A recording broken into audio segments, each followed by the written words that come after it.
nan hakit pik nan min kit ni di ko nan pai takratan pi bang ma tom kom mi la sak seni ding na cha beng lam ding ko na the takratan pi bang ma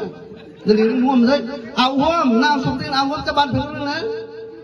ha aku ban phir ba kai ku huam kra kun huam gas manison furuk lai ko kan ngombe or acha dai cha phak to kan begare gas man unit 12 to kan lam pakat kan ko na re cha beng pi no cha kan tha thu ngom lo cha beng me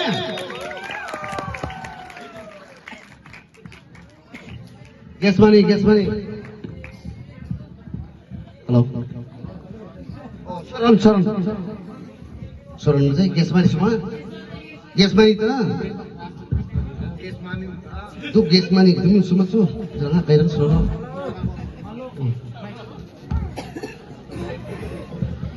macam mi Stetan hongkai roh hi gas money hi kan nuat dan makla si kan rin sanchen kami cafat tu kepek pinan roh hi ongai tak hongkai roh kan lom jai nanti lam ma ha nang min đâu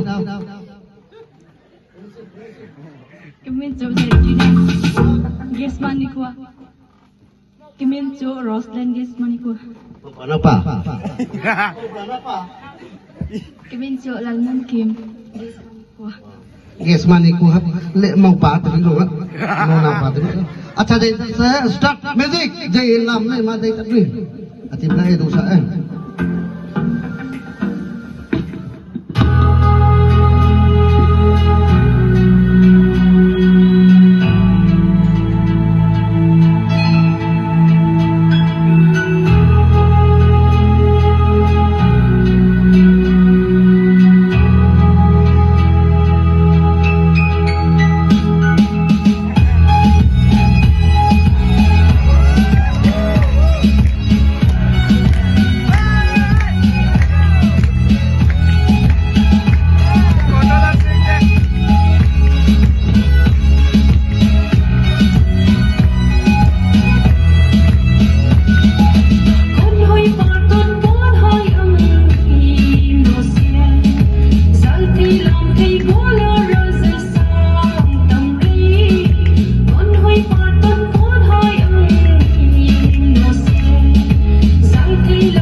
bang na.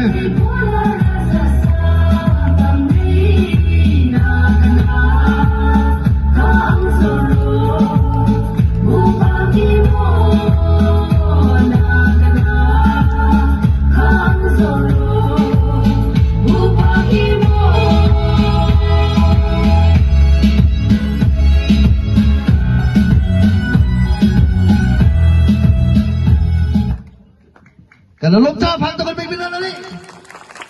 lam tum lam thiam ul na bo ma